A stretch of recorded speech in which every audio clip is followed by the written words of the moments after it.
Cheesehead TV brings you two guys who like to think they know something about football.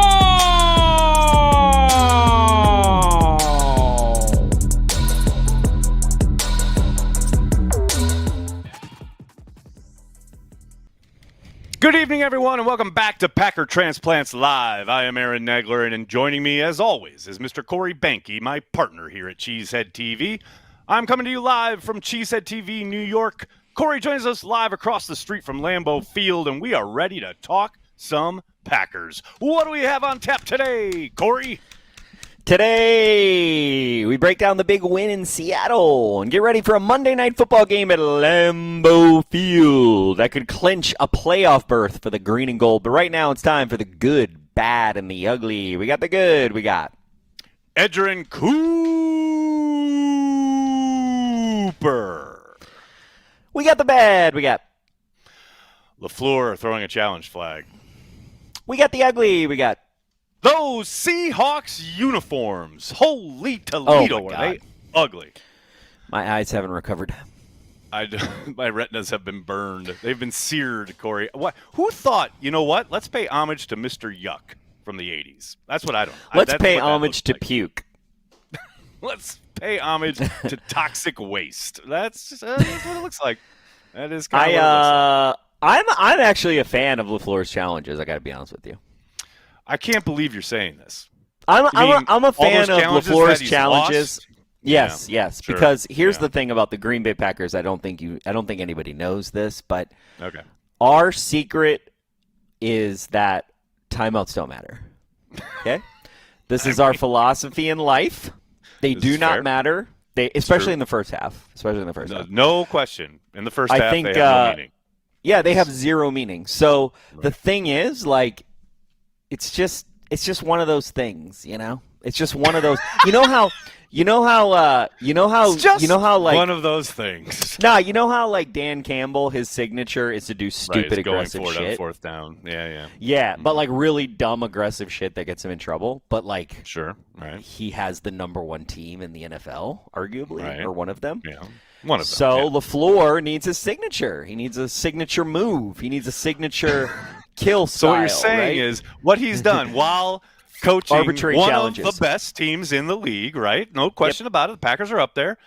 His signature is timeouts don't matter. Is that what you're telling me? His signature is timeouts don't matter, and then his sub-signature inside of that philosophy, right? So, like, if your philosophy is, hey, timeouts don't matter, thusly, right? In the sure, yeah. Arbitrary challenges come with that. And also, like, arbitrary challenges are a superpower.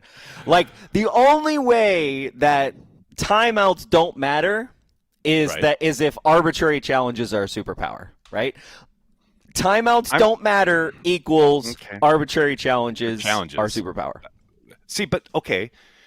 I tend to think, now maybe we have different definitions here, but a superpower, and hey, shout out, the new Superman trailer drops tomorrow, so I'm very excited to have a new Superman in our life. However, I know, but I'm excited about it. But I'm thinking superpowers. What are Superman's superpowers, right? Like great strength, speed, he's got X-ray vision, he can use the heat laser things with his eyes, all these, he can blow like Arctic winds. These are all things that help him. How does blowing challenges help? I understand you're wasting the time out. Here's the thing. Right. So how many blown challenges do you need to get a momentum shifter? And I think that's what he's looking for, that formula. You know what I'm saying? It's kind of like Dan Campbell, right? Like how aggressive is too aggressive? Like Dan Campbell has not found he has not figured out what the limit does not exist. Right. Yeah. And so in the same way, in order to change the momentum of the game, or the it's high risk, high reward. You know what I'm saying? No doubt. I got you. All right. I'll take your consideration and your considered take here under advisement. And I'm not saying it's smart or that I like it. I'm just saying it's clearly the like it all checks out. Culmination right? It's the culmination of high. That's all. That's all I'm saying. I'm owning the fact that timeouts don't matter to me, Matt LaFleur, head coach of the Green Bay Packers. I can buy that. Okay, just going to say this. I said this in rehearsal, but my gloves, like they've gotten to a smell level. I've just gotten to a smell level, okay? So it might be time to open the new box. The problem is the new box. The new box is my last box. You know what I mean? Oh, God, so then right, yeah. it's kind of like arbitrary challenges, right? So like how many times can you wear the gloves You did before... not say smell level in rehearsal. They just have this smell Okay, level. sorry. You know how like you're not right. supposed to smell gas, but then when you keep smelling gas, It you smells like the really smell. good. You can't. Right. Yeah. Yes. But it Yes. doesn't smell good, but you keep doing it, and then you start to get addicted to the smell. I don't know if that ever happened to you, but but yeah, that's kind of what's happening with my gloves right now. Corey, I only have one response to that. Let's get to the hotness. Let's do Nice. it.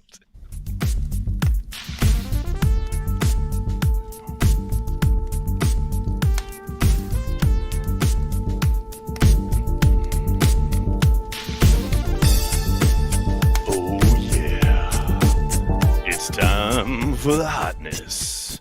As usual, with almost every Green Bay Packers game, there were plenty of plays and things to choose from. And we've highlighted a lot of offensive guys this year on the hotness. Occasional defensive players get in there, including this week. Because, man, been talking a lot about Edgerrin Cooper this week. And, of course, Josh Jacobs and Jordan Love get all sorts of press and shine. I want to give Valentine a shout-out for his first NFL interception, especially since it was thrown to a receiver he was not responsible for. He's not guarding the guy. He peels off his man and makes this play. Let's take a look. Here's the coach's tape from this play. Now you can see it's interesting. They've got a little kind of do-si-do here. Like, you got him, no, I got him, no, you. But phenomenal work for your very first NFL interception. That, ladies and gentlemen, is hot. I love to look at it. Love to see it. And you know what? I was kind of like befuddled in the moment when he took it out of the end zone. But, you know, really the more were. I thought about it, it's like, you. First, it did. But, first NFL interception, you got big things in your mind about, imagine 10 years, 20 years from now, I'm talking about my first pick. And everyone remembers, it's that one I took 100 yards for a score. So I get it. Exactly. Playmaker mentality. I mean, I love it when you get befuddled in the moment, but then I'm not befuddled, but then you come around to your befuddlement. To the non-befuddlement? Yeah, you get unbefuddled. Unbefuddled. It's happened, and it'll probably happen again. Unbefuddled is what will never happen to Aaron Rodgers. Boom. Boom. But you know what? I think I'm not going to talk about the former quarterback of the Green Bay Packers. You can't bait me into it, Corey. It's not going to happen. Not today. Okay. He's an enigma. The only way it's going to happen is if someone super chats it. But we'll see. We'll see at the end of the show. He's an enigma, we're going to see. So you know. That's what I've heard. Of that word, even though the definition of that word doesn't fit who he is, but just putting that out there. But what we're going to do right now is give a shout out to our friends over at Nicolay Law. At Nicolay Law, their mission is to help you navigate the challenging time that arrives after suffering an injury in an accident and restore your peace of mind, knowing you and your family are protected during your recovery and beyond. And unlike some other firms, when you hire Nicolay, you get an actual attorney that stays on your case and is your main point of contact throughout. Check out the link in the description of this video for more information and to give yourself some peace of mind. Sounds like you could use some peace of mind when it comes to the Green Bay Packers and the news surrounding it, Corey. I think we should hit up the Packers news. Starting with, ladies and gentlemen, boys and girls, Edgerrin Cooper has won NFC Defensive Player of the Week again. Nice. Man. And what fun tidbit here. First defensive player to win the award twice in 1 year since Clay Matthews. It's a pretty good company. What year was that for Clay Matthews? I believe it was his rookie year, if I remember right. Oh, bummer. But that's I thought you were gonna pretty say 2010. I thought you were going to get me excited, and then you let me down.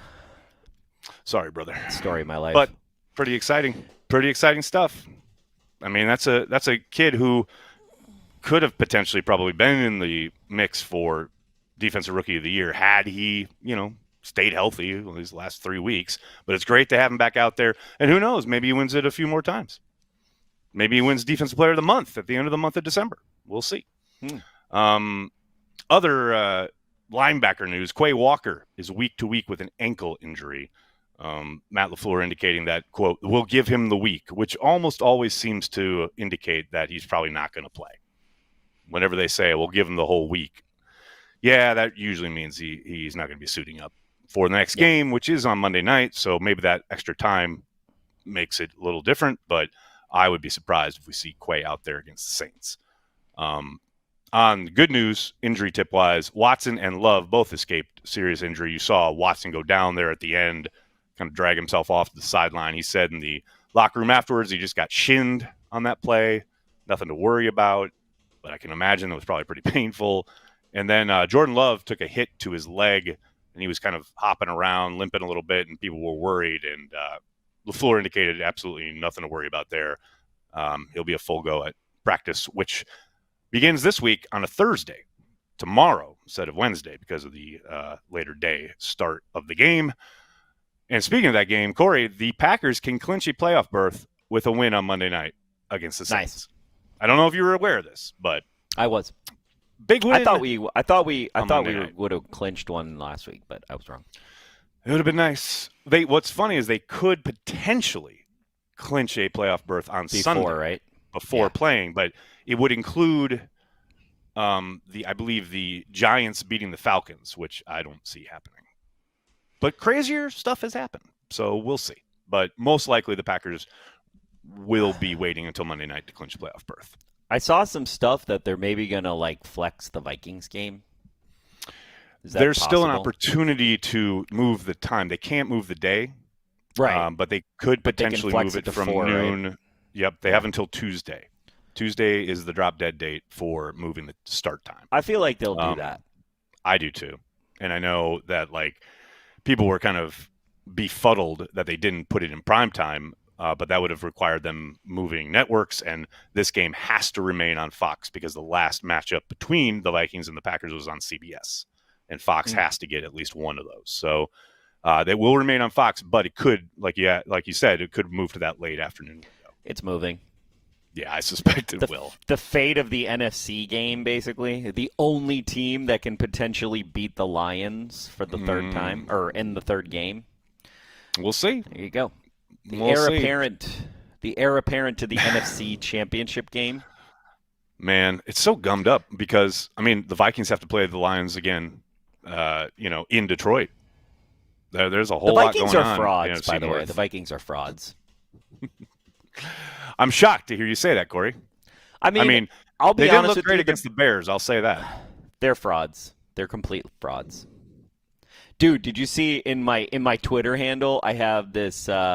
I had this Viking wannabe fan. He's hilarious, and I only responded a couple times, but everyone's still responding to him. It's so funny when that's what's when nuts somebody try. You have one response to a guy, and then days later, people are still piling on. That's the beauty of mute conversation on Twitter. No, I like it. I enjoy it. I come back, and I'm like, oh, let's see how this conversation's going. Oh, not well for this Vikings fan. Ouch. Which is usually the case. I remember when I used to get angry, people would say something not angry, but people would say something mean about me, and then people would right. The crowd would rise up. I like that. Yeah. Well, you're beloved, Corey. Come on now. You know slow down. Well, what's fun about this game on Monday night, I love the forecast being low of 25 with scattered showers possible during Monday Night Football. Snow showers. Scattered snow showers. Yeah, Tuesday's supposed to be a crazy day, and I'm, of course, traveling on Tuesday, so... Naturally. Oh, dear. Well, that makes all the sense in the world. Let's take a look at the offense, shall we? What a great game coming out of the gate, smoking hot, getting that 14-point lead. Would have been nice to make it 21, but, things happen. But what was so great about those kind of first two drives were the tempo out of the huddle, and it really paid off, and it felt like something that they absolutely took away from that Detroit game. You remember how Detroit really got after them, and the pass pro really kind of suffered, and it looked like the offensive line was really on their heels early on in that Detroit game, on the road, the noise, etc. Well, to combat that, the Packers seemingly got in and out of the huddle, got that play called, got up to the line of scrimmage, and just snapped the ball. I mean, we've seen so many times, right? Get to the line of scrimmage, make your reads, adjustments, calling out the protections, etc. There was very little of that. Now, there was some, but more often than not, especially on some of the running plays, they just got up to the line and snapped the ball.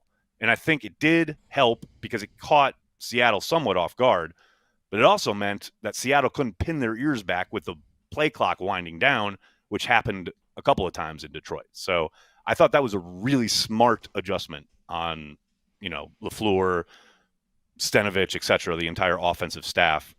That's a really smart way to combat that problem on the road. Your offensive line getting to just get lined up and fire off the ball. That was great to see. Now this is a question I have for you, Corey, because I kind of go both ways on this because I've been asked this on Daily, and I wanted to ask you. Do you think it's time to dial back Josh Jacobs' touches? No. Because you're playing a Saints team that you should beat, right? And these other guys are more than capable, and you got to preserve this cat who is so important to your offense. He is getting quite a workload here, but I'm hearing from you no. I mean, no. I think you got to do that first drive we got to always do, which is like 10 Jacobs in a row and then touchdown, and then you're like, okay, Wilson, next up. Right. So, yeah. So if you're talking about limiting his touches in the first quarter, no. But, yeah, if we take the game away, yeah, why not? I mean, I feel the interesting part about our running game and our rushing attack since the beginning is, I mean, people complained about it to some degree. You complained about it a little bit, right? Where it's like, why do we have Josh Jacobs and we're doing a complete, second quarter, two offensive drives with Wilson or, but if you look at that, we did learn having Aaron Jones in the way that he played. I feel like LaFleur really learned how to do rotation in a way that is almost like somewhat aggressive early in the season to protect guys over time and also to get these guys more reps. But I mean, I just think we do that naturally. Like with running backs specifically. Somewhat, right, yeah. But look, he is a different beast, right? He is absolutely a workhorse. And as long as it seems like he does a really good job of kind of knowing himself and taking himself out when necessary, right? But when push comes to shove and they need tough yards and it's time to like really grind stuff out, he's almost always in there when you need him. So that's what I mean when I say I go back and forth, because I do understand the kind of reticence or maybe the hesitation in why are we giving this guy 25 touches in a game against the Saints where I think Chris Brooks could probably handle some of that wear and tear. But at the same time, you got to win the game, right? And this is your offense. This is your identity. And you want to be clicking on all cylinders as you get down the stretch here of the season, getting ready to go into the postseason. I mean, the one way to do that is to play the game and play with your top level guys and get them in that flow and that rhythm. So, yeah, I think it's a tricky proposition, but I do agree with you that early in the game in particular, you've got to ride that hand. He is what's got you this far, essentially. Do people ever watch this show and then when they're done, they're like, I need to go to the Packers Pro Shop? I've been looking at my camera. Because of all the free advertising right behind you? Yeah, I've been looking at my camera over my right shoulder, and I've been like, I kind of need to go to the Packers Pro Shop. And I'm like, why do I think that right now? Oh, wait. Oh, I'm literally staring at it. It's so weird. I feel like they should pay us for that. Look, they probably should. But if we're going to be advertising on this program, like through on set or through the camera, I'm just gonna put this right here. There you go. Nice. Grab yourself a nice cold can to carry the G, ladies and gentlemen. That's good stuff right there. You know what, Corey? Jordan Love, he's dialed in. You want to talk about Toyotathon or whatever, I don't, care about any of that, but there is no denying that since the bye week, this cat has been on fire. He is absolutely dialed in, playing at an elite level. And I, hear the rumblings out there, well, he's not throwing it 30 times a game. That's not their offense. nor should it be. And it's awesome that he doesn't need to throw it 30 times a game. I'm living in my best world right now.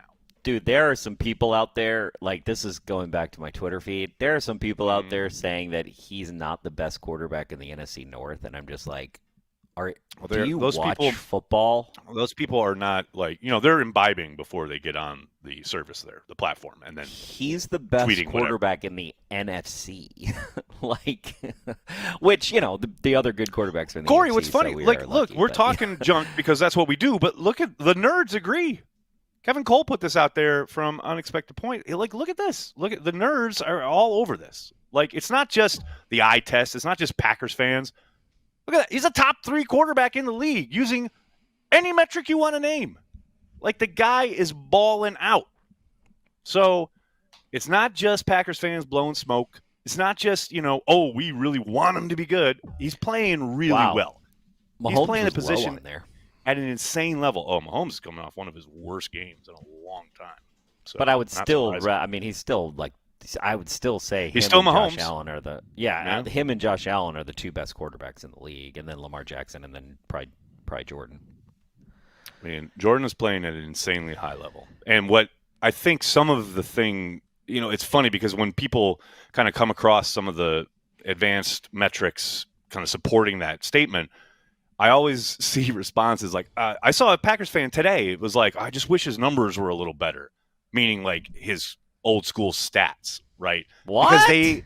Because they're so conditioned, especially from the Rodgers years, that good quarterback play, quote unquote, means you're throwing it 30 times, you're putting up 300 yards, and you're throwing for 3 touchdowns every single game.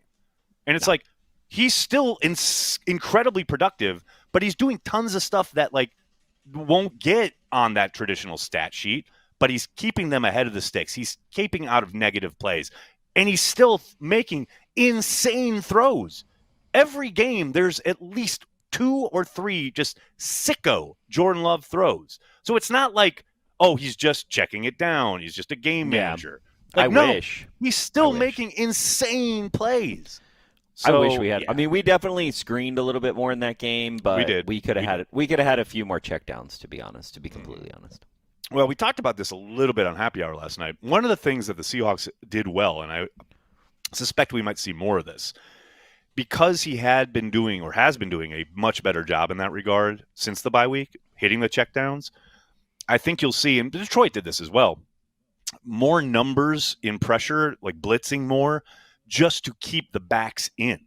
Because a lot of times, those backs' first responsibility is pass pro, and then if there's not a blitz, they'll leak out, right?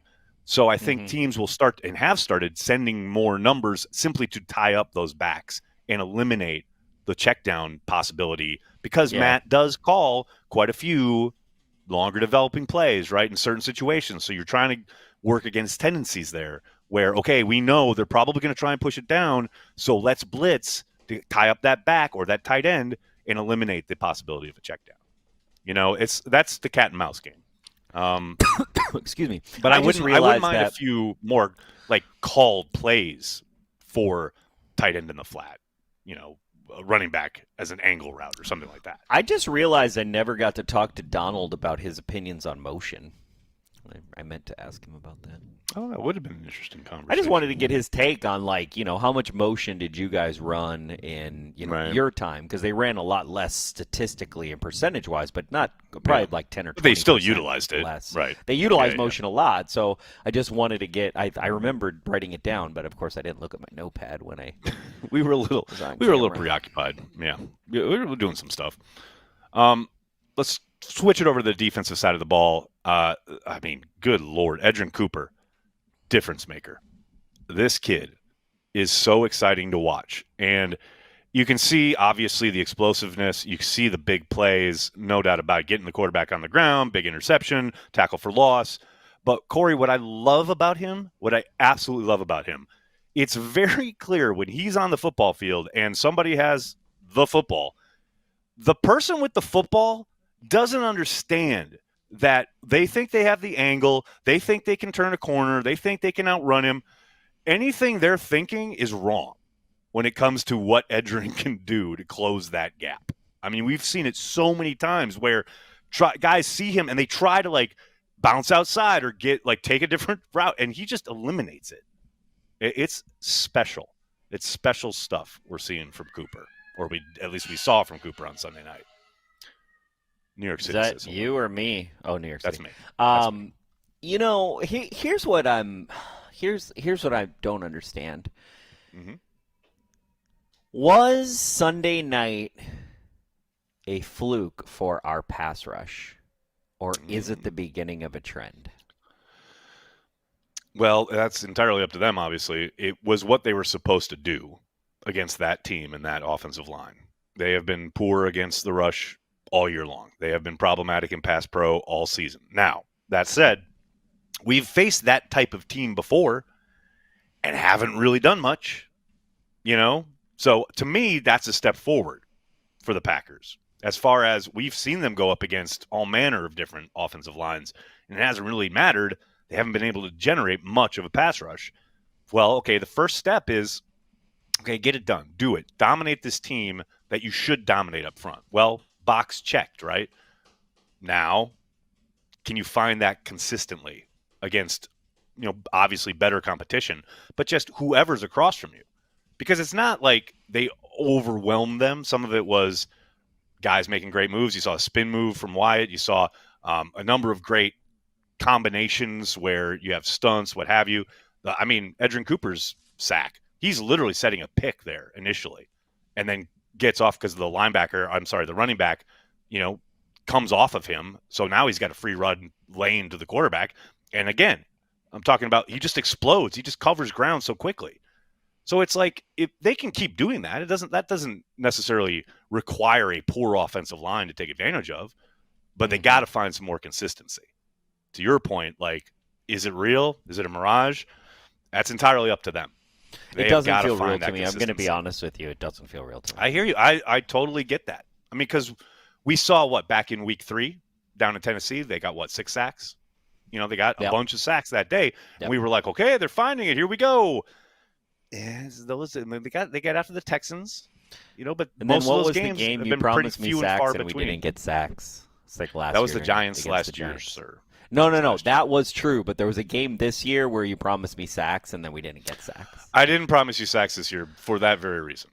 I would never do that. I would never fall into that trap. I feel like I said that you promised me sacks even though you didn't promise, because you said something that's like exactly what you did. Yes. Yeah, like you said oh, this team is sack prone, and I was like, oh, does that mean we're gonna get sacks? And I said no, because I've been burned before. Hey, you know what? I want to get sacks against the Lions. I want to get sacks against the Vikings. I want to get sacks against. I'll tell you what. There's a chance against the Vikings. That offensive line is not playing as well as it was earlier in the season. But that's a week away. We got to focus on this week. We got to beat the Saints. What's going to happen after we beat the Saints? Is your girlfriend going to break up with you? I hope not. I don't know. Wait, let me text her. She's in the next room. I'm worried about you. I'm worried. I have no worries. I think I'm okay. I think it's a good chance we win, bro.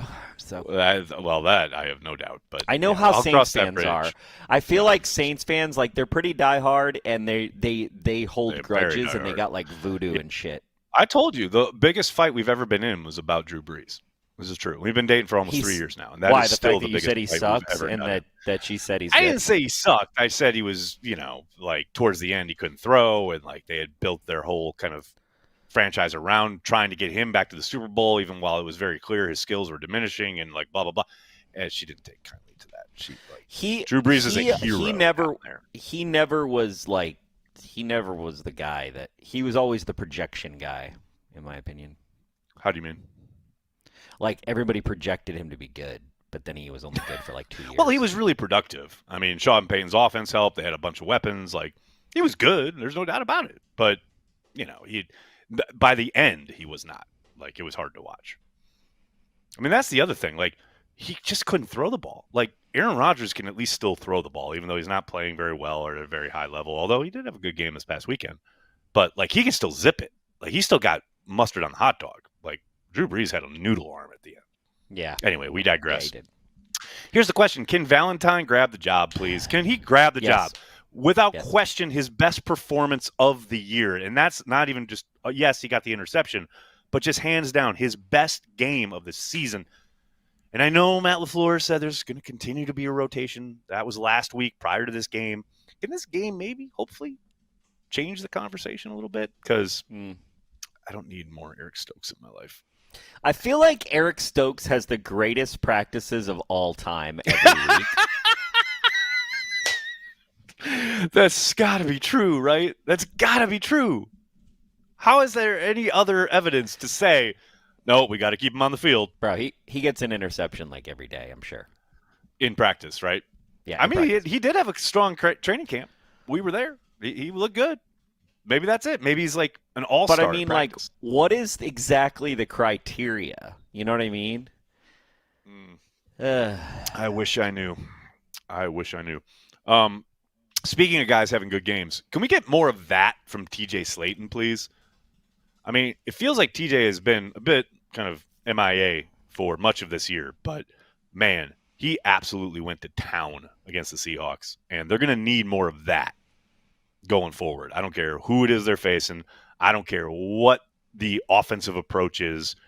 Man, he was fun to watch in this game. He was licking his chops, getting across that line of scrimmage, causing havoc. Kind of the stuff we talked about this summer.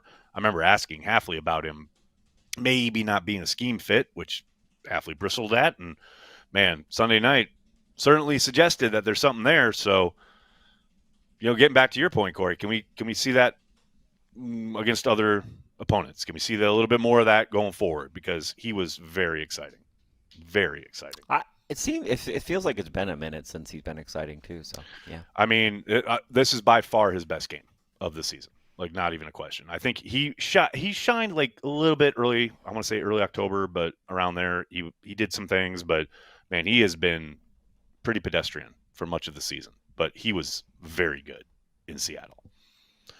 But you know what, Seattle, that's already happened. Let's take a look at this big matchup on Monday night against the Saints, who are, by the way, this is I love this. The Saints are 2-5. In their 7 trips to Lambeau since 1989. Oof. But did you know this? I didn't realize this until I was kind of looking into the history of this matchup. Their first, I believe, 7 games in away playing the Packers were at County Stadium, like starting in the early 70s. Yeah, it's crazy. Like every time they came up to play the Packers, it was always in County Stadium until 1989. Wow. Yeah, it's just a little quirk. I don't know how that happened or why, but they didn't play at Lambeau until 89, and they are 2-5. Interesting. The Packers are 14-point favorites on Monday, which always kind of concerns me.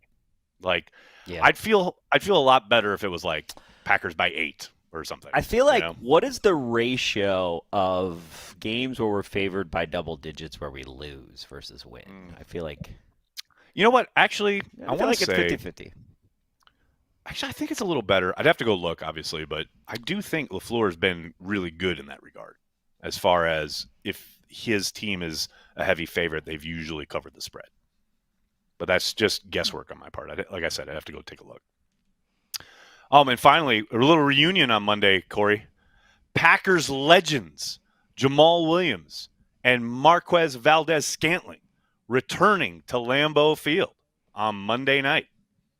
Now, I doubt Jamal didn't get a carry against the Commanders. He hasn't been playing much the last few weeks. But I think MVS, he is a legit weapon for New Orleans. He has been a problem for defenses. And, it's kind of funny because this guy has gone from Aaron Rodgers to, Patrick Mahomes, right? To Josh Allen, and now he had Derek Carr and his backups, and he's still balling out. So... MVS. Put some respect on that. So I guess the NFL can live with MVS then. Shout out Mark Daniels. Absolutely. If you want to hear more breakdown of this upcoming matchup, make sure you subscribe to the Cheesehead TV Nation newsletter. The next edition drops into inboxes tomorrow morning. Andy Herman from the Pack a Day podcast and I do a bit of a deep dive into the matchup each and every week, including Monday night against the Saints. It's going to be very exciting, including, I talk about exciting. It's always exciting when you use Prize Picks. Prize Picks is daily fantasy sports made easy. You just select 2 or more players, pick more or less on their projected stats, and place your entry. Quick withdrawals, easy gameplay, and an enormous selection of players and stat types are what make Prize Picks the #1 daily fantasy sports app. Go to prizepicks.com and use code CHTV. Spend $5 on lineups and get $50 instantly. You can join in the fun in the link in the description of this video. Can't wait. Tomorrow, Thursday night, I'm going to have my new lineup in. Show me your lineups. Send them to me. Maybe we can even get Corey on board someday. It'll happen. Did you make more money this week or no? No, I flamed out this week. It was terrible. You're down? I did a hater bowl because of the Chicago Vikings matchup, and I lost every single one because I was just. I feel like we should do hater, a you against Ramage like showdown. That's a good idea. Prize Picks showdown. Can the man with a lazy eye beat the football savant? Yeah, okay. I feel like he can. I feel like he can. He absolutely can. There's zero doubt because I am not a savant. No question. All right, let's get to it.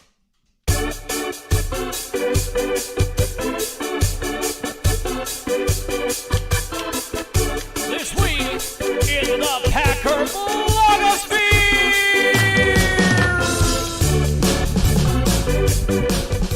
That's right. It's This Week in the Packer Blogosphere, the return of that venerable series. Corey, I don't know if you heard this, but Donald Driver joined the watch party on Sunday night. I didn't hear it, but I was there. So you were there, and lots of people joined us here on the YouTube channel. We can't thank you guys enough. Here's a little taste of what went down. Let's take a look. 5:50 left in the fourth quarter. We get a pick right here. There you go. Then Now we're talking. Then we can run the clock out. We're probably right. Format. Yeah. I'm sure you get that every day. All the time. Right? Pick! Oh! There it is! Called it! Cooper! Let's go! There we go. All right, you called Donald it. called it. Donald called it. Look, he There you sits go. down. He literally sits You down. literally sit Calm down. down. And good shit happens. Hey, y'all know something? Y'all cannot do another show without me. I know. Y'all That's what everyone's been y'all saying. bad luck. Say it's 5:05 Dagger. left in I the ain't ready fourth. for that. Here we go. And here's Now, Your- hopefully, Dagger. let's go. Take it. Dobbs! Touchdown! Yeah. Looked like it touched Let's the ground. go! No. I think so. It It looked like it touched the ground. Hey, Dobbs is probably saying right now, I think it touched the ground. But hey, bye-bye. What's up, Dobbs? They're not going Let's see. Here we go. Here's the proof. Wow. Wait, is it? Looks like a catch. That looks like a catch to me. So great. Man, that was so surreal. That was so fucking fantastic. I mean, how great was that? I liked it. That was fun. Oh, my gosh. Shout out to Donald Driver and the Donald Driver Foundation. Raised a lot of money for all the good work Donald's doing that night. It was a lot of fun. Good He's times. such a natural. He's just he's just the most natural dude you've ever met in your whole entire life. 1000%. Ridiculous. Like, dude just sat down and was like, let's roll. And just, it was on. Like, we didn't Dude, rehearse. He didn't No, do nothing. nothing. He just just was like, showed oh, up. yeah, this is a headset. All right, I'm talking. I know more than you. He wasn't, like, really nice. Exactly. He got right into the I'm thing. super charismatic. He was, like, and I ready know to start the game, talking and about let's go. stuff. Yeah. Yep. He had much opinions about the Packers, like, pre-game. It was great. Yep. Awesome. Just awesome. Funnily enough, you mentioned Matt Ramage a little bit ago, and funnily enough, I've got Matt Ramage in the blogosphere this week because one Matt Ramage has an ongoing beef with former Seattle Seahawks mostly, but also San Francisco 49ers cornerback Richard Sherman, who was giving Matt all sorts of grief last year. And Matt plays the long game, definitely plays the long game, and got it back on Sherman with this tweet here. Let's take a look. Nobody will fear you going forward. Understand that. There is not a game somebody's going to see the Green Bay Packers in without Aaron Rodgers in the jersey and have fear for you. So congratulations on all your years of like walking into stadiums and having one of the best players on it. You don't have it anymore. So hate me all you want, but understand you had something great for a long time. You didn't appreciate him on his way out. Wait and see.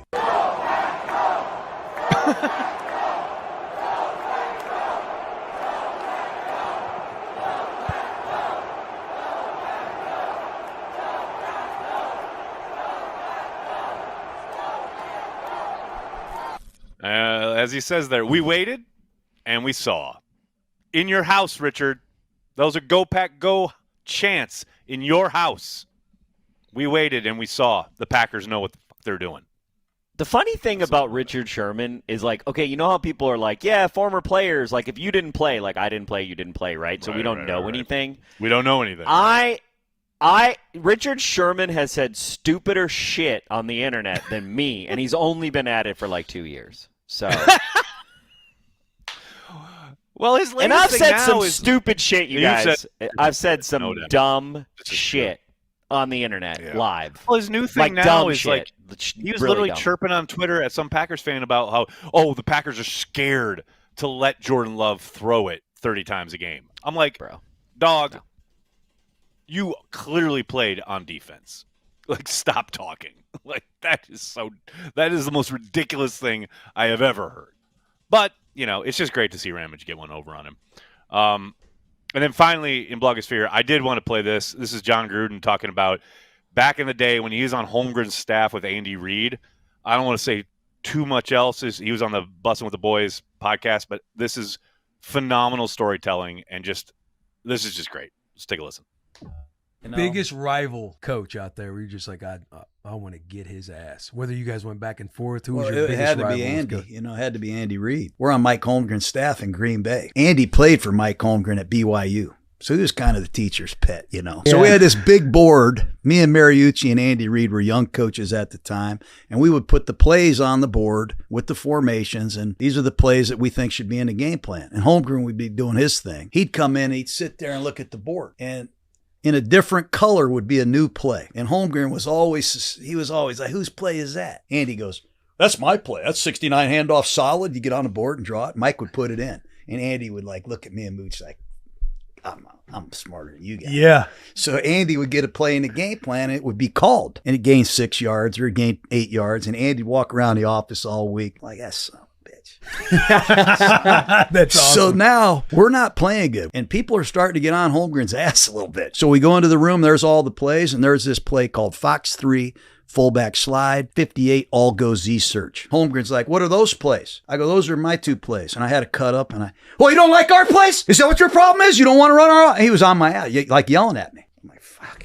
So we go play the Bears on Halloween night. It's pouring down rain, the worst night in the history of football. 3rd and 2, early in the game. Holmgren calls red left, fake Fox 3, naked right, fullback slide. And I swear to God, Brett Favre kept it, runs it in, longest touchdown run of his career, 36 yards on Monday Night Football. I'm on the sidelines. I'm not saying anything, but I'm like, God damn, that's my play. So listen, late, this is a true story. Late in the game, we just need a first down, the game's over. And it's like 3rd and 14. And I had seen Dan Marino run an all-go with the little search route. And I put that play in, and Sterling Sharp ran it better than Mark Clayton and Mark Duper ever ran it. Favre threw it like a 23-yard gain to ice the game. That's my play too. So we get on the plane, and Holmgren's sitting in the front with Ron Wolf, the GM, and I'm in the back. I'll never forget this. I got my beer, and I'm drinking it. I'm thinking, God damn, well, that was the greatest day of my life. Holmgren turns around. He goes, hey, Gruber. Calls me Gruber. Hey, Gruber, come down here. I walk down the fucking thing. I sit next to him. He goes, game ball. Hell of a job. I turn around. I walk back to my seat. I see Andy Reid, and I go, game ball. I love competing with Andy Reid. And then when we competed against each other, when he was in Philly, I was in Oakland or Kansas City. I mean, I just used to love seeing him, and we still laugh about man. that. Phenomenal storytelling. And Gruber, the whole thing. I was there that night. I was at that game at Soldier Field on Halloween night when it poured. Amazing. Just amazing. You weren't on the plane though. I was most certainly not on the plane. But I was at the game, and I saw Brett Favre make that run. It was incredible. All right, let's see what's going on YouTube. What are the folks saying, chatting about? What's YouTube? Just kidding. Ryan, oh wait, hold on. There's 2 pages of chats. Mike Witt, hey guys, with the success of Double D on CHTV Watch Party, I'd love for more former Packers on Watch Party like Don Majkowski, or after next year when he retires, have Mark Murphy on Watch Party. Yeah, we'll get right on that Mark Murphy thing. We'll get right on it. Okay. Could you imagine Murphy on a Watch Party? Could you imagine? I'm just going to tell you right now. I know no one that? is going to believe what I'm about to say. Okay. What's that? I know more about Packers football than Mark Murphy. Okay. So there you go. Oh, yeah. That's a true statement. Matthew Amazing. Clark. Being told to go to bed at 4:30 a.m. by Donald Driver is a highlight of my life.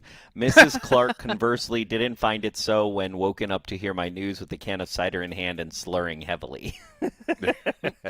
Shout out. Die thanks to hard, Super man. Chat. Love it. Joe, Corey, if you throw those gloves away and we start losing, we're going to need you to go dumpster diving and get those back. Don't worry. So here's the thing. These are 2004, I believe, wide receiver gloves. Maybe 14. My bad. What's a decade? 14. What's a decade? So I've bought, every time I see these on eBay, I literally search on eBay every month, and I buy as many as I can find. And here's the problem is I wear a little different size, so I wear a smaller size, so they're actually harder to find. And I haven't been able to find any in a long time. But I do have one new box left. So I think I have 5 pairs of gloves so far I've gone through. Amazing. Robin Lawrence. Behnke, we need a Carry the G cocktail. The ingredients are Carry the G and a smile. I like it. That'll work. I like it. Let's do it. Also, shout out to Steve on the YouTube who had taken umbrage. Saw that. Not a douchebag about it. Really nice. I tend to like, there's the whole James Bond, shaking, not stirred, blah, shaken, blah, not blah, stirred, stirred, whatever. blah, blah, blah. And, I have always done Manhattans like whiskey sours, so, I will shake them because it gets them colder than stirring them and less diluted. But, Steve, shout out. Thanks for the tip. And got a new Curly's Pride drink on the old Cheesehead TV cocktail. Going to have a couple more cocktail videos coming out, and we're going to have a couple videos about Carry the G. We're going to have a Carry the G short is coming out tomorrow from the Ridgeview tasting we did a couple weeks back. Mike Witt. Sweet. And I'm still waiting for the Eeyore merch to drop. Ba-doom. Da da da da da da da da. Ryan Willie. Nagler, you should explain to Andy from the Pad podcast how important timeouts are in an NFL game. Well, I'd have to explain that to Corey Behnke as well. And I've tried to explain it to Matt LaFleur, and it has all fallen on deaf ears. So what are you Here's the thing about timeouts. Okay, here's the thing about, there's another chat where somebody, talks shit about me not knowing about football. But here's the thing. If the Packers are winning, whatever the Packers are doing is good. Okay? Amazing analysis. Incredible. Really simple. You can't beat it. What's It's kind of hilarious? What's hilarious though is Yes. me being in town Thanksgiving week and going to the final availability before I left with LaFleur, where he legit makes a joke because he knows I always go after him about the timeouts. He makes a joke about how how I love to waste timeouts in the first half in particular, and then the next game he literally did it. He does it all the time. It's a signature. It's who he is. I know. I mean, It's who he is. Hey, I know. We're 9-4. I know. So. 10-4, sir. Okay. 10-4. 10-4. Sorry, I had flashbacks from last week. I hear you. Here's the thing. The best cocktails. So football is a little bit like the best cocktails. Okay. Oh, very good. I like it. And like where here's you're what headed. I'm getting. Here's where I'm going at. Okay. right. Football is actually, you talk about the X's and O's, Jimmy's and Joe's thing, right? Sure. Yeah. Absolutely. And one of the plays that I love that has seen a huge resurgence, we talked about it last week, is the modern day version of the Packers sweep, which never really went away since 1962 or so. It never really went away, right? Somebody ran a version of it sometime. Yes, exactly. Yeah, right. And really, it's the pulling guard action and ideally the pulling center as well, right? Right. So, and that's seen this resurgence. It's a simple thing, right? And it's like the jumbo play, right? It's like, I get one more guy that's 200 pounds more than the whole line. You need to have those linemen who are, comparative to their peers, more athletic. like it right, worked for the but Seahawks it's a quote unquote simple play, right? It's like one of those plays where like you can know that I'm running it and I can still, but I'm still win. gonna out execute you and win. Yeah, it's simple. Right. It's like a good old fashioned. It's just you make a nice homemade simple syrup. You have Angostura bitters. You pick a nice whiskey. You dilute it right. You know, you might add a little saline, maybe not, a little special. But if you don't add that, it's fine. It's still really nice, and it's just like really simple things, right? So you don't get away from the simplicity is all I'm saying. Yeah, I'm down. I don't know where I started that from, but I don't know what happened. All right.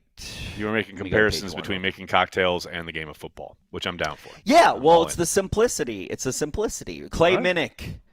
You know what? Although it's the illusion of complexity. The complexity. Which is really simplicity. There we go. Bringing it Clay back Minnick. to LaFleur. Thanks for the super chat. We squandered some years of Aaron's, whether with the D or wide receiver. So frustrating not having a legit wide receiver across from Devontae in my fields today. What? Are we in 2021 or what? I don't understand people who look at that team being final Rodgers years, and thinking anything other than, yeah, if Bakhtiari doesn't have a freak accident, we have another Lombardi trophy. Like, well, and I'll do you one better. Like, I'll do you one better. I'll do you one better, and it's something that we learned about. We've now learned this, and it goes back to something that nobody wanted. Everybody got shit. The hand signals with the wide receivers thing, but really that hand. Look at our wide receivers, right? I'm telling you this right now.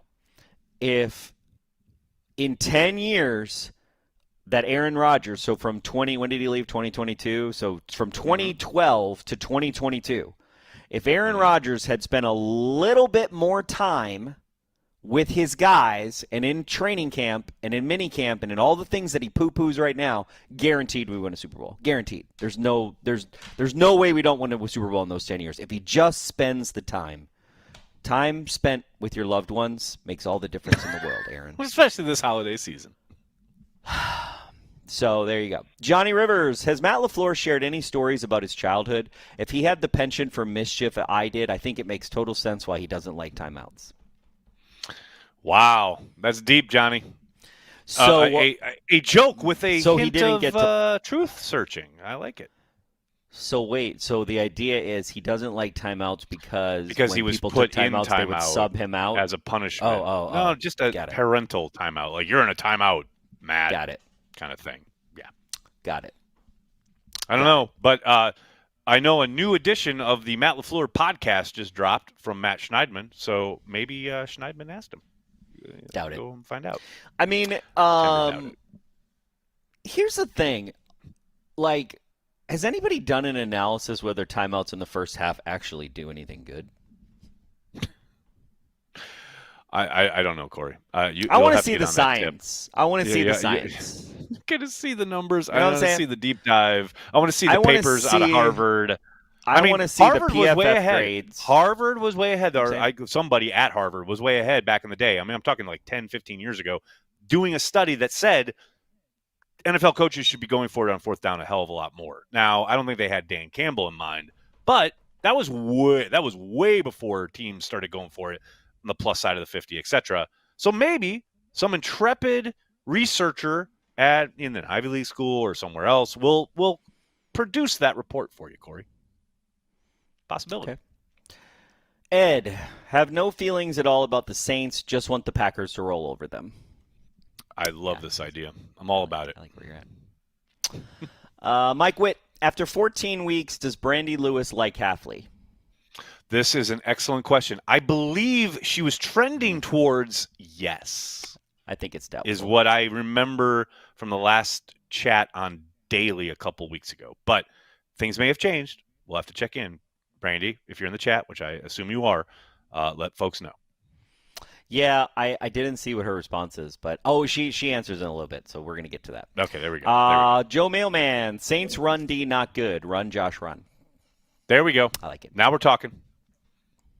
Because I'll tell you what, though, their defense in general is pretty legit. I mean, they held the Commanders down for much of that game. last week, and they have been pesky. They haven't allowed a team to score more than 23 points all year.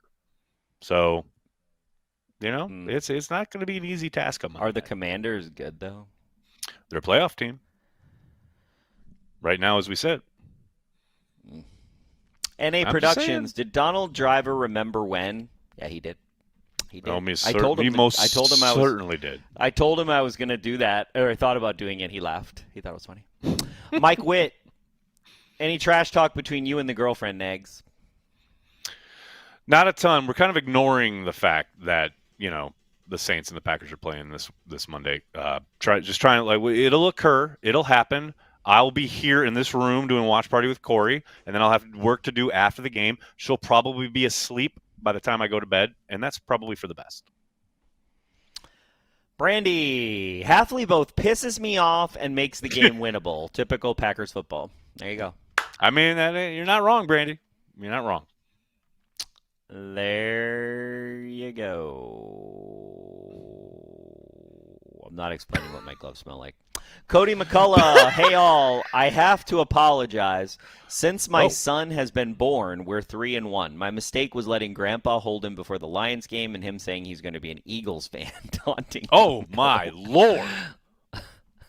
You talk about family drama. Oh, Lord. Grandpa. Well, I'm glad you're coming clean, though. I'm glad you're there for the football gods to hear you. That's I hope good. Grandpa's still alive. Mimsy, thanks for super chat. Need a Matt LaFleur Mr. Krabs meme that says, wait a minute, I hate running the football when he needlessly stops feeding Jacobs. Pound the rock. I mean, wait. Let's stop for a second. Because, for years, and I mean years, I mean a million, billion years, we've been talking about run the ball. Run the ball, run the ball.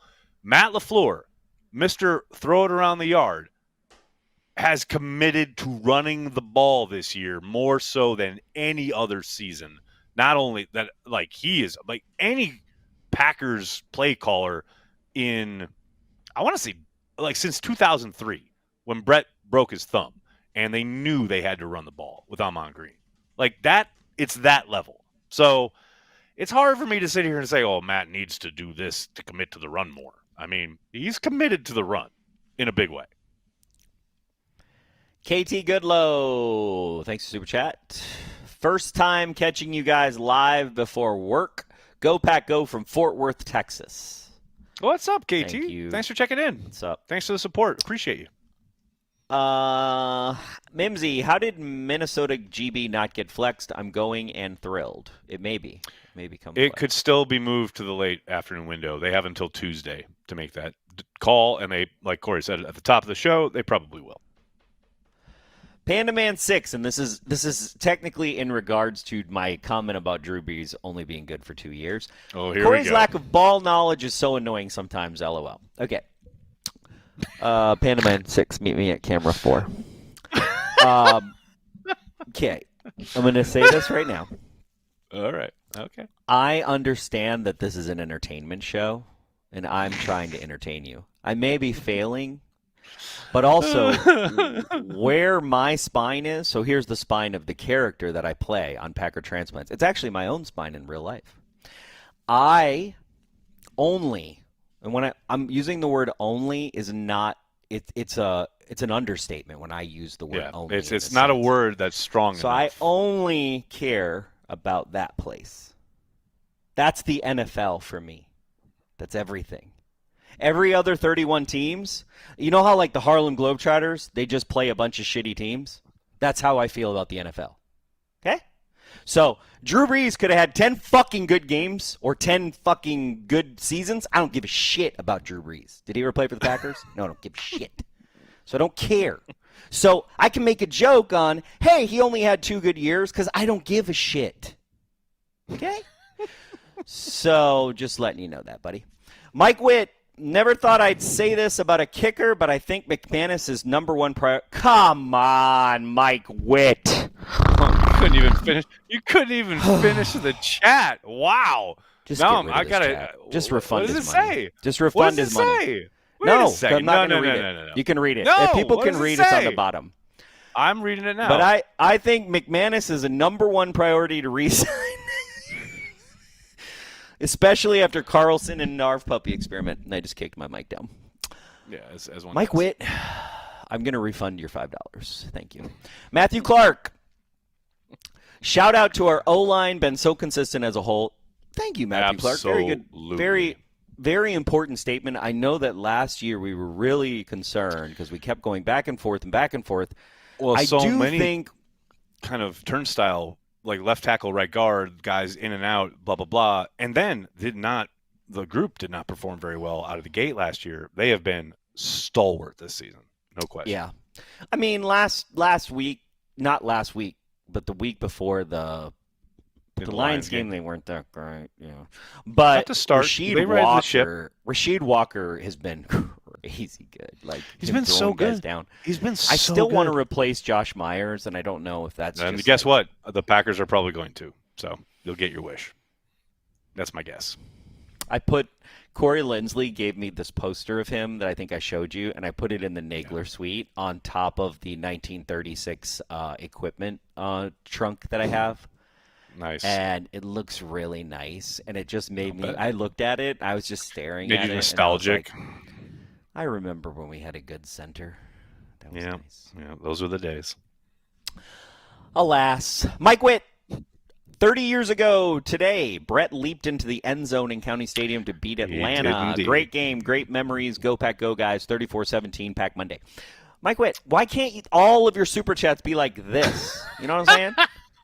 The best part of that game, or that whole kind of play, that story, of course, is, and I know most people probably know this, when prior to that play, there was a timeout, and Brett goes to the sideline, and Holmgren legit says, the last thing he says to him is, don't run it. And, of course, Brett runs it for a touchdown. Yeah, that checks out. Classic. Ed, you laugh, but the Bears held on to Mitch Trubisky for so long because he was so good in practice. I mean, guess. And they're the Bears. And they're also so there's the Bears. that. Yeah. Joe Mailman, does Richard Sherman work with Adam Shine? Nobody should, because then you'd have Shine and Sherman coming to you. What's funny about ignorant Packers takes? What's funny, yeah. Like, that's the thing. This is the thing, okay? I'm not out here trying to be an expert on anything like half of these national media experts. You know what I'm saying? Like, I am barely, okay, and I'm trying hard, but I am barely an expert on Green Bay Packers history from 1917 to 1944-ish adjacent. And I barely know, like, 60s history and some 50s. You know what I'm saying? Like, and I don't have the memory that you have. I mean, this is what was great about being with Donald is like Donald could bring up a game and I could be like, yeah, I remember that. And then you would like say what the play is. And so I'd be like, yeah, that's good. We look smart. I'm smart adjacent. You know what I mean? You know, I will say one of the nicest thing that Donald said, and this is after the stream, was that he legit said, it's so obvious you two have been like fans together for a really long time. And I was like, yeah. Like we've been doing this that checks out. legit for over 20 years. Like, yep, that works. Yeah.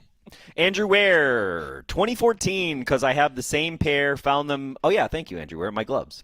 2014. I thought they were 2014. I don't know why I thought 2004. I'm just old.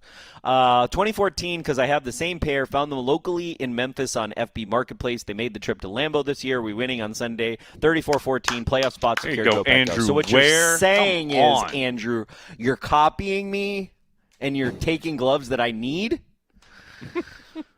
Well, Corey, have you been on Facebook Marketplace? No, I haven't. Sounds like but you I were bet just been Andrew's on hands are bigger so. than mine. Yeah, Probably. I have only been on eBay. I would, yes. Sean Gatchett, Mark Murphy for president. No. How about now? How about no? Next. Actually, you know what? Okay, not to get political, but I would take Mark Murphy we were over. So close. I would take Mark Murphy, honestly, as much. Okay, wait. I take it back. I would take Mark Murphy as president of the United States over anybody that's ran for president in the last 10 years. So, you know, hey, not as president of the pack. And you know what? Hey, the president of the United States, you don't have to retire at 70. So there you go. Yeah, so you can just keep the dream alive, Mark. Mark could create Titletown in Washington D.C. That would be nice. Mark could. Oh my God! I'm cutting all this this days, out. bro. I'm cutting all of this out. I could do this for days, bro. Ryan Willie, do you think the Bears game will be a Saturday game? Thanks for the super chat. I had this question too. I was going to ask what you think about this. I got to admit, I'm kind of 50-50 on this. I could see the rationale about putting it there, but I doubt it. I think at this point the Bears are so bad, I don't think the NFL is going to want to put that in a marquee kind of slot. You know what I mean? I get the appeal of the Packers, Lambeau Field. It'll be cold, hopefully maybe snowing, and no TV executive wants to say no to that. But beatdown. Yeah, I doubt it. I think it'll be. I'm here for the beatdown. I'm all about it. Yes, sir. Mike Witt, LOL, Corey. I'm a natural pessimist. You're a natural optimist. We can still live under same Packers fandom, can't we? Yeah, I'm not a gatekeeper either. I'm down. You can be anything you want, as long as I can call you names. I'm fine.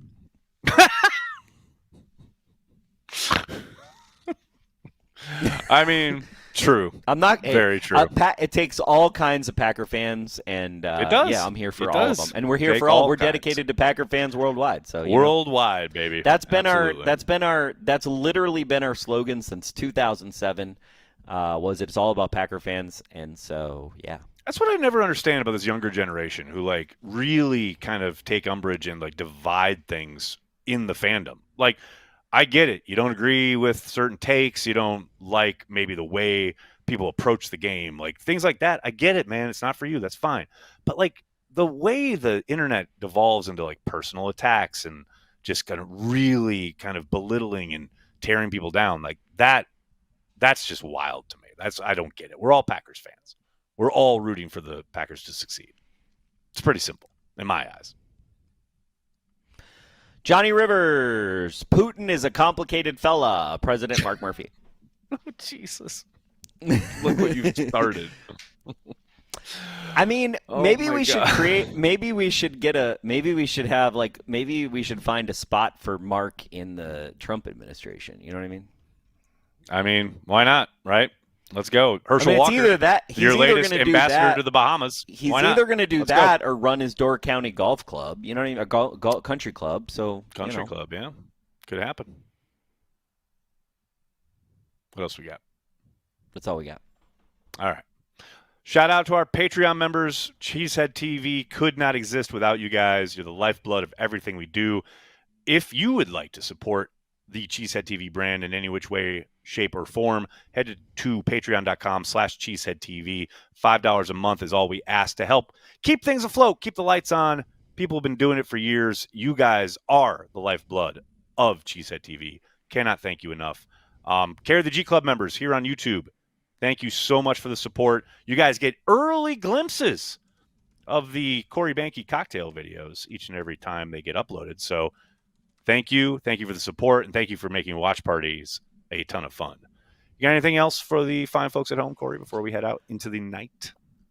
No, I have a really good idea for watch party. I'm thinking I'm going to talk to Della about it, but I'm thinking we do the same thing that we did where we have a Lambo cam, but then I'm in the office, and then we do a pip left and right, and then on offense people can see the fireworks. Beautiful. Full. I love this idea. So I was thinking about that earlier, but it'll look gorgeous Monday night too. Yes, I'm all in. Yeah, because that way it's like we can just pip each other, and then it's gonna be nice. I like it. Absolutely perfect. That'll do it for this episode of Packer Transplants. We'd like to thank everyone who makes Cheesehead TV part of their daily Packers routine. We are and will always be devoted to Packers fans worldwide. I think it's a fluid situation, and I know you guys love it, especially Nagler. I can see you smirking at me right there. We're going to take it one day at a time, and it's going to be fluid, though. That's all I can tell you.